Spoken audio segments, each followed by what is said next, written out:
बिस्मिल्लाहिर्रहमानिर्रहीम। अस्सलाम वालेकुम स्टूडेंट्स। आज हम लोग अपना लेक्चर नंबर 12 करेंगे। लेक्चर नंबर 12 में हम लोग टॉपिक नंबर 29 टू 32 जो है इसको हम लोग कवर करेंगे।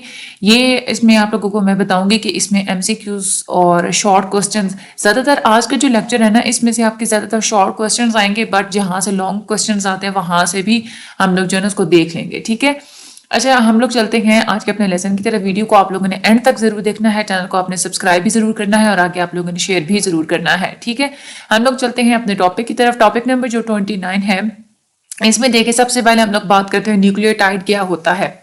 न्यूक्लिक एसिड्स बहुत ही इंपॉर्टेंट ग्रुप होते हैं बायोमॉलिक्यूल्स का, और ये न्यूक्लिक एसिड्स ही होते हैं जिनके थ्रू जितनी भी हेरिडिटरी इंफॉर्मेशन होती है, यानी कि वो इंफॉर्मेशन जो पेरेंट्स से बच्चों में ट्रांसमिट हो रही होती है, ये उसको स्टोर भी करते हैं अपने अंदर, उसको फिर ट्रांसमिट भी करते हैं। तो न्यूक्लिक एसिड्स यूँ समझ लें कि हेरिडिटरी इंफॉर्मेशन को स्टोर करने के लिए बहुत ही इंपॉर्टेंट एक बायोमॉलिक्यूल होते हैं। जैसे दूसरे बहुत सारे प्रोटीन्स और जो पॉलीसैकेराइड्स होते हैं, इसी तरह न्यूक्लिक एसिड भी एक पॉलीमेरिक कंपाउंड होता है, यानी कि बहुत सारे पॉलीमर से मिलकर बना होता है, बहुत सारे छोटे छोटे मॉलिक्यूल से मिलकर बना हुआ होता है।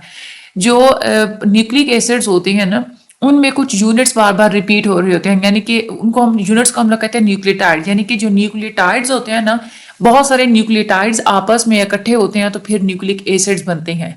वो जो न्यूक्लियोटाइड्स होते हैं ना न्यूक्लिक एसिड्स के अंदर, ठीक है, वो बार बार रिपीट हो रहे होते हैं। तो दो तरह के टोटल जो है ना वो न्यूक्लिक एसिड्स होते हैं।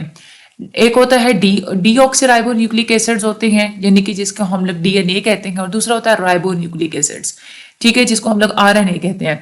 अच्छा, जो डीऑक्सीराइबो न्यूक्लिक एसिड होता है ना, इसमें जो न्यूक्लियोटाइड्स पाए जाते हैं वो थोड़े उसमें तीन जो है ना वो सेम होते हैं, दोनों में, डीएनए में भी और आरएनए भी। ठीक है, लेकिन ये है कि जो आरएनए होता है ना, उसमें एक जो न्यूक्लियोटाइड होता है ना वो डिफरेंट होता है डीएनए से। ठीक है, वो हम लोग आगे चल के देख रहे हैं कि वो कौन सा जो है ना वो डिफरेंट होता है। ठीक है, आगे टॉपिक नंबर हम लोग अगर 30 देखें तो इसमें केमिकल स्ट्रक्चर बताया गया है डीएनए का। वो बता रहे हैं कि डीएनए जो होता है ना पॉलीमर होता है डीऑक्सीराइबो न्यूक्लियोटाइड्स का। यानी कि हमने ये देखा था ना कि जो न्यूक्लिक एसिड्स होते हैं उसमें बहुत सारे न्यूक्लियोटाइड्स पाए जाते हैं, वो पॉलीमर होते हैं। न्यूक्लिक एसिड किसका पॉलीमर होता है? न्यूक्लियोटाइड का। डीऑक्सीराइबो न्यूक्लिक एसिड जो है ना वो डीऑक्सीराइबो न्यूक्लियोटाइड्स का पॉलीमर होता है। ठीक है, और जो राइबो न्यूक्लिक एसिड होता है ना वो राइबो न्यूक्लियोटाइड्स का पॉलीमर होता है। ठीक है, अच्छा, इस जो डीऑक्सीराइबो न्यूक्लिक एसिड होता है यानी कि जो डीएनए होता है, अगर आप लोग सिर्फ इसकी बात करें ना तो इसके अंदर तीन कंपोनेंट्स पाए जाते हैं। एक होती है डीऑक्सीराइबोज, एक होती है नाइट्रोजनस बेस, और जो थर्ड वन होती है ना वो होती है फॉस्फोरिक ग्रुप। ठीक है, ये तीन कंपोनेंट्स पाए जाते हैं डीएनए के अंदर, डीऑक्सीराइबो न्यूक्लियोटाइड्स के अंदर। ठीक है, आगे अगर हम लोग चलें तो केमिकल कंपोजिशन की अगर हम लोग बात करें, आरएनए की केमिकल कंपोजिशन के बारे में, क्योंकि डीएनए की हमने केमिकल कंपोजिशन पढ़ ली, आरएनए की बात करते हैं। देखें, डीऑक्सीराइबो न्यूक्लिक एसिड जो होता है ना वो किसका पॉलीमर था? डीऑक्सीराइबो न्यूक्लियोटाइड्स का। लेकिन जो आरएनए है राइबो न्यूक्लिक एसिड, ये पॉलीमर होता है राइबो न्यूक्लियोटाइड्स का। राइबो न्यूक्लियोटाइड के अंदर भी तीन कंपोनेंट्स होते हैं और बिल्कुल सेम वैसे ही होते हैं जैसे डीएनए के अंदर होते हैं। डीएनए सॉरी जो होता है ना, देखें ना, डीएनए के जो कंपोनेंट्स होते हैं ना वो होते हैं डीऑक्सीराइबोस, ठीक है, और नाइट्रोजनस बेस और फॉस्फोरिक ग्रुप।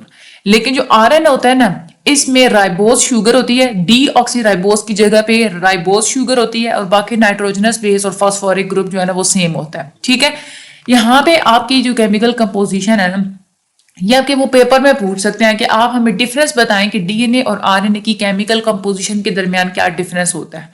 ठीक है, तो आपने वहां पे, ये आपके शॉर्ट में आ सकता है, शॉर्ट में अगर आया तो आपने क्या करना है, आपने तीन तीन डिफरेंस बता दें।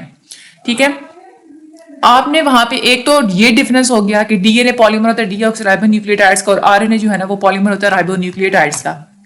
ठीक हो गया। उसके बाद आपने बताना है कि जो डीएनए होता है ना उसमें डीऑक्सीराइबोस, नाइट्रोजनस बेस और फॉस्फोरिक एसिड पाया जाता है, लेकिन जो राइबो न्यूक्लिक एसिड है उसमें राइबोस शुगर, नाइट्रोजनस बेस और फॉस्फोरिक एसिड पाया जाता है। ठीक है, ये तो आपके दो डिफरेंसेस हो गए। तीसरा डिफरेंस जो है ना वो मैं आप लोगों को आगे चल के बताऊंगी। आगे हम लोग बात करते हैं, हमारा जो टॉपिक नंबर 32 है उसमें प्रोटीन्स की केमिकल कंपोजिशन के बारे में एक पूरी समरी लिखी हुई है। प्रोटीन्स जो होते हैं ना वो अमाइनो एसिड्स के पॉलीमर्स होते हैं। हमने पहले ये तो पढ़ा कि जो न्यूक्लिक एसिड होते हैं वो किसके पॉलीमर होते हैं, न्यूक्लियोटाइड्स के। अब प्रोटीन्स किसके पॉलीमर्स होते हैं, अमाइनो एसिड्स के, यानी कि बहुत सारे अमाइनो एसिड्स मिलके प्रोटीन्स बनाते हैं। और जो प्रोटीन्स होते हैं इनका साइज वेरी करता है, लार्ज प्रोटीन्स भी होते हैं, स्मॉल प्रोटीन्स भी होते हैं।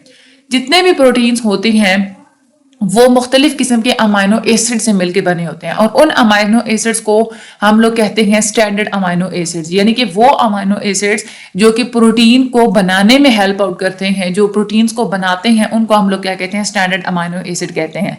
जो प्रोटीन मॉलिक्यूल होता है उसमें हर amino acid each amino acid residue is joined to its neighbor by a specific type of covalent bond। देखिए हमने ये तो देखा ना कि अमाइनो एसिड्स बहुत सारे मिलके प्रोटीन का एक मॉलिक्यूल बनाते हैं। वो जो अमाइनो एसिड आपस में जब मिलके प्रोटीन जब बना रहे होते हैं ना, तो हर अमाइनो एसिड अपने साथ वाले अमाइनो एसिड के साथ एक स्पेसिफिक किस्म का कोवेलेंट बॉन्ड बनाता है, जिसको हम लोग कहते हैं पेप्टाइड बॉन्ड। समझ आ गई आपको? अमाइनो एसिड्स जो है ना वो ज्वाइन होते हैं आपस में डाइपेप्टाइड।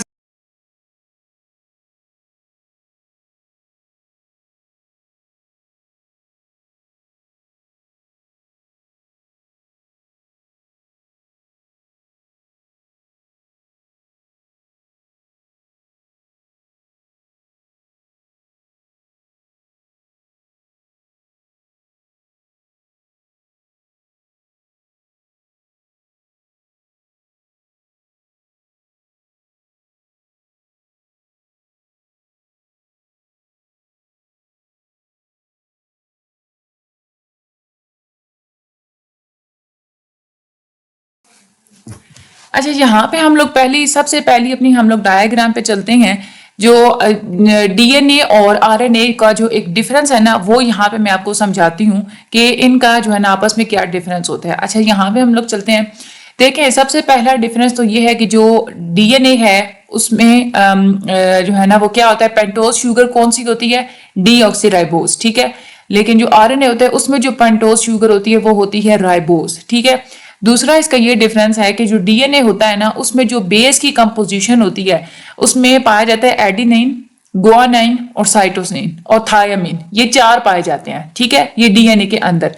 लेकिन जो आरएनए होता है ना उसमें एडेनिन, गुआनिन, साइटोसिन और यूरासिल पाया जाता है। यानी कि डीएनए के अंदर थायमीन होता है, लेकिन जो आरएनए है ना उसके अंदर यूरासिल पाया जाता है, थायमीन नहीं पाया जाता, ठीक है। अगर हम लोग नंबर ऑफ स्ट्रैंड्स की बात करें, तीसरा डिफरेंस यहाँ पे मैंने आपको बताया था ना कि आप लोगों को तीसरा जो है वो डिफरेंस बताती हूँ। तीसरा डिफरेंस ये है कि जो डीएनए होता है ना वो डबल स्ट्रैंडेड होता है, उसकी 2 स्ट्रैंड्स होती हैं, ठीक है। डबल हेलिक्स, यानी कि जैसे एक सीढ़ी होती है ना, ठीक है, वो आपस में ट्विस्ट हुई भी होती है इस तरह से। लेकिन जो आरएनए होता है ना उसका सिर्फ एक ही स्ट्रैंड होता है, वो सिंगल स्ट्रैंडेड होता है। आगे हम लोग चलते भी हैं, यहाँ से मैं आप लोगों को ये समझा देती हूँ किस तरह से ये डबल और सिंगल। अच्छा, यहाँ पे अब आप लोग देखें कि शुगर फॉस्फेट की ये एक बैकबोन होती है। यहाँ पे देखें डीएनए की अगर हम लोग बात करें ना, उसमें क्या क्या चीज पाई जाती है, एडेनिन, गुआनिन, साइटोसिन और थायामीन, ठीक है, यही पाई जाती है ना। इसमें आपने एक तो ये बात याद रखनी है कि देखिए थायामीन में कितनी रिंग्स हैं, सिंगल है ना। ये साइटोसिन में क्या है, इसकी भी सिंगल रिंग होती है। थायामीन और साइटोसिन की जो है ना दोनों की ये सिंगल रिंग होती है, ठीक है। एडेनिन और जो गुआनिन है ना इनकी जो होती है ना वो डबल रिंग होती है। समझ में आ रही है ना आपको? तो हमेशा जब बॉन्डिंग होती है ना वो एक डबल रिंग और एक सिंगल रिंग की आपस में बॉन्डिंग होती है, ठीक है। यानी कि एडेनिन डबल रिंग है, ये अपनी बॉन्डिंग करेगा थायामीन के साथ, ठीक है। इसी तरह से जो गुआनिन है, ठीक है, वो अपनी जो है ना वो बॉन्डिंग करेगा साइटोसिन के साथ, ठीक है। ये अब यहाँ पे आप लोग देखें, ये जो है ना वो डीएनए का एक स्ट्रक्चर है, केमिकल स्ट्रक्चर हम लोग इसको कहते हैं कि ये डीएनए का स्ट्रक्चर है। इसमें अब आप लोग देखें, ये सबसे पहले यहां से अगर हम लोग स्टार्ट करते हैं बात, ठीक है। सबसे पहले यहाँ पे देखें ये क्या है, गुआनिन है, फिर थायामीन है, साइटोसिन, एडेनिन, यही आप लोग चलते जाए, फिर गुआनिन, साइटोसिन, थायामीन, एडेनिन, ठीक है, ये चलते रहेंगे, फिर ऊपर आएगा गुआनिन, साइटोसिन। अब हम दूसरे स्ट्रैंड्स पे आते हैं। दूसरी स्ट्रैंड आपने क्या करनी है, ऊपर से नीचे की तरफ आना है। सबसे पहले क्या है, एडेनिन। एडेनिन हमेशा बॉन्ड बनाता है थायामीन के साथ, ये बात आपने याद रखनी है, ठीक है। तो यहां से आप आए, thymine, adenine, guanine, cytosine, thymine, adenine, guanine, cytosine, ठीक है। ये इस तरह के इसके जो है ना वो स्ट्रक्चर होता है, ठीक है। सीक्वेंस जो है ना वो यही रहती है कि पहले जी आता है, उसके बाद जो है ना वो टी, ठीक है, उसके बाद एक साइड एक स्ट्रैंड जब आप लोग याद कर लेते हैं उसको बाद, वैसे आप लोगों के ये पेपर में आपने ये कोई डायग्राम बनानी नहीं होती, ठीक है, आपको हो सकता है कि वो जस्ट कोई इसमें से एक कोई फार्मूला उठा के दे दें या ये इनमें से वो इसकी पिक्चर दे देंगे और आपको शायद वो कहें कि इसका आप नाम लिखें। डायग्राम्स वाली जो चीज है ना बहुत कम, बहुत ही कम, 150 बच्चे अगर पेपर देने जाना है इन्होंने तो उसमें से कोई एक आध बच्चे के पेपर में कोई एक शॉर्ट में जो है ना या एमसीक्यूज में वो डायग्राम बता देंगे और कहेंगे कि इसको इसके जो है ना ये फलां वाला पार्ट बताएं, इसका नेम बताएं पार्ट का, ठीक है, वो इस तरह ये जो चीज है ना यहाँ पे मैं आप लोगों को जस्ट समझाने के लिए मैं बता रही हूँ, ठीक है। यही सर आप लोगों ने वहां पर डायग्राम्स ड्रॉ नहीं करनी होती, ठीक है। आगे हम लोग जो बात करें तो जो आरएनए होता है ना, हमने ये पढ़ा कि ये सिंगल स्ट्रैंडेड होता है, ये राइबोन्यूक्लिक एसिड क्या है ये वाला, ठीक है, और जो डीएनए होता है ना ये डबल स्ट्रैंडेड होता है, ये है डबल स्ट्रैंडेड, ठीक है। अब हमने ये भी पढ़ा जो आरएनए होता है ना उसमें क्या क्या चीजें होती है, साइटोसिन होगा, गुआनिन होता है, एडेनाइन होता है और यूरासिल होता है, ठीक है। लेकिन जो डीएनए होता है ना इसमें साइटोसिन, गुआनिन, एडेनिन और थायामीन होता है, ठीक है। ये इसमें जो है ना वो डिफरेंस होता है सिर्फ। अब इसमें भी ये साइटोसिन, गुआनिन, एडेनिन, सॉरी हाँ साइटोसिन, गुआनिन, यहाँ पे यूरासिल आएगा थायामीन की जगह पे, ठीक है। एडेनिन, गुआनिन, साइटोसिन जो है, फिर उसके बाद जो है वो यूरासिल, इस तरह से। लेकिन जो अच्छा यहाँ पे एक और बात देखें, जो होता है ना जिसको जो आरएनए होता है उसमें ये वाले इसको हम लोग क्या कहते हैं, इसको हम लोग कहते हैं न्यूक्लियर बेसिस कहते हैं, ठीक है। ये जो साइटोसिन, गुआनिन, मतलब इसमें जो ये न्यूक्लियर बेसिस हम लोग जैसे इसको कहते हैं क्योंकि उसके इसका कोई पेयर नहीं होता। लेकिन जो डीएनए में देखें ना, डीएनए में पेयरिंग होती है, गुआनिन साइटोसिन के दरमियान होगी, एडेनिन थायामीन के दरमियान होगी, तो इसीलिए जो स्ट्रैंड्स डीएनए के अंदर ये जो होती है ना ये हम लोग क्या कहते हैं, इनको बेस पेयर्स हम लोग इनको कहते हैं, ठीक है, क्योंकि ये पेयर की फॉर्म में होता है, ठीक है। दूसरी बात ये हमने ये पढ़ा था, देखें न्यूक्लिक एसिड को हमने पढ़ा था ना कि बहुत सारे न्यूक्लियोटाइड्स के रिपीटिंग यूनिट से बनता है, यही हमने पढ़ा था ना। यहाँ पे आप लोग देखें ये न्यूक्लियोटाइड्स होते हैं सारे, थायामीन, एडेनिन, गुआनिन, साइटोसिन, ठीक है। यहाँ पे देखें ये बार बार रिपीट हो रहे हैं ना, ये वाला repeat, guanine cytosine, guanine, guanine cytosine, adenine thymine, thymine adenine, फिर दोबारा से सी जी का, फिर दोबारा से जी सी का, यानी कि ये सारे यूनिट्स आपस में रिपीट होते हैं और वो न्यूक्लिक एसिड बनाते हैं, ठीक है। डीऑक्सीराइबोन्यूक्लिक एसिड होगा तो उसमें कौन कौन से रिपीट होते हैं, ये वाले 4 रिपीट होते हैं। आरएनए अगर बनना होता है तो उसमें कौन से 4 रिपीट होते हैं, ये वाले 4 रिपीट होते हैं, ठीक है। ये भी आप लोगों को बात समझ में आ गई है, ठीक है। अब हम लोग आगे चलते हैं, तो ये टॉपिक नंबर जो 32 था इसकी डायग्राम भी मैं आप लोगों को, बाकी मैंने आपको ये केमिकल कंपोजिशन भी समझा दी। जो टॉपिक नंबर 32 है ना इसकी मैं डायग्राम आपको समझा देती हूँ। ये अमाइनो एसिड का जो स्ट्रक्चर होता है, ठीक है। देखिए अमाइनो एसिड का स्ट्रक्चर ऐसे होता है कि दरमियान में जो है ना वो कार्बन पाया जाता है जिसको हम लोग कहते हैं अल्फा कार्बन। ये इस कार्बन के साथ सारा कुछ जो है ना वो अटैच हुआ होता है। इस कार्बन की एक तरफ अमाइनो ग्रुप अटैच होता है। अमाइनो ग्रुप का फार्मूला होता है NH2, ठीक है। ये N और ये 2 H है, ये अटैच होता है। फिर कार्बन के जो ऊपर वाला पोर्शन है तो उसके साथ H अटैच होता है, यानी कि हाइड्रोजन, ठीक है। कार्बन की जो लेफ्ट साइड होती है उसके साथ कार्बोक्सिलिक एसिड का एक ग्रुप अटैच होता है। कार्बोक्सिलिक एसिड ग्रुप का जो फार्मूला होता है ना वो होता है COOH, ठीक है। तो ये COOH ये है, ठीक है। उसके बाद कार्बन के साथ ना एक साइड चेन लगी हुई थी। साइड चेन का मतलब क्या है कि ये एक अमाइनो एसिड का स्ट्रक्चर है, ये एक अमाइनो एसिड का ये पूरा स्ट्रक्चर है। दूसरा अमाइनो एसिड जब इसके साथ अटैच होगा तो वो यहां से अटैच होगा। समझ में आ रही है ना आपको? यानी कि जो दूसरा अमाइनो एसिड होगा ना उसकी जो आर वाली जगह होगी ना वो इस आर वाली जगह के साथ अटैच हो जाएगी। ये इससे यहीं से ये दूसरे अमाइनो एसिड के कार्बन के साथ अटैच होगा। समझ आ गई आपको? ये अमाइनो एसिड का पूरा जो है ना वो स्ट्रक्चर होता है, ठीक है। ये आप लोगों की डायग्राम इस तरीके से आ सकती है कि ये वाला वो आपको दे के पूछ लेंगे ये इस ग्रुप का नाम क्या है, तो ये अमाइनो ग्रुप होता है। ये वाला क्या है, ये कार्बोक्सिलिक ग्रुप है। आपके एमसीक्यूज में आ सकता है कि अमाइनो एसिड के स्ट्रक्चर में जो कार्बन दरमियान में पाया जाता है वो कौन सा होता है, that is the alpha carbon, ठीक है। यहाँ से यू भी एमसीक्यूज वो पूछ सकते हैं कि अमाइनो एसिड का जो स्ट्रक्चर होता है उसमें दूसरा अमाइनो एसिड कहाँ पे अटैच होता है, तो वो आपने बताना है कि वो साइड चेन पे जो है वो अटैच होता है, ठीक है। ये इसमें सिर्फ चीजें याद रखने वाली हैं और इसमें कुछ भी मुश्किल नहीं है। ये हमने पढ़ ली केमिकल कंपोजिशन प्रोटीन की। जो प्रोटीन की केमिकल कंपोजिशन है ना ये आप लोगों के लॉन्ग में आ सकती है ठीक है। और बाकी ये जो है ना, इसका डिफरेंसेस आप लोगों को पता होना चाहिए आरएनए और डीएनए के दरमियान। बाकी मैंने आप लोगों को सारा समझा दी, इसमें मुश्किल कुछ भी नहीं था। इंशाल्लाह हम लोग अगला जो लेक्चर है हमारा, लेक्चर नंबर 13, उसमें हम लोग अब बात करेंगे इंशाल्लाह। आगे हम लोग इसको स्टडी करेंगे। मुझे अपनी दुआ में याद रखिएगा, चैनल को सब्सक्राइब कर दें। डिस्क्रिप्शन में लिंक भी मौजूद है, अगर आप लोग ग्रुप ज्वाइन करना चाहते हैं तो आप लोग ग्रुप भी ज्वाइन कर सकते हैं।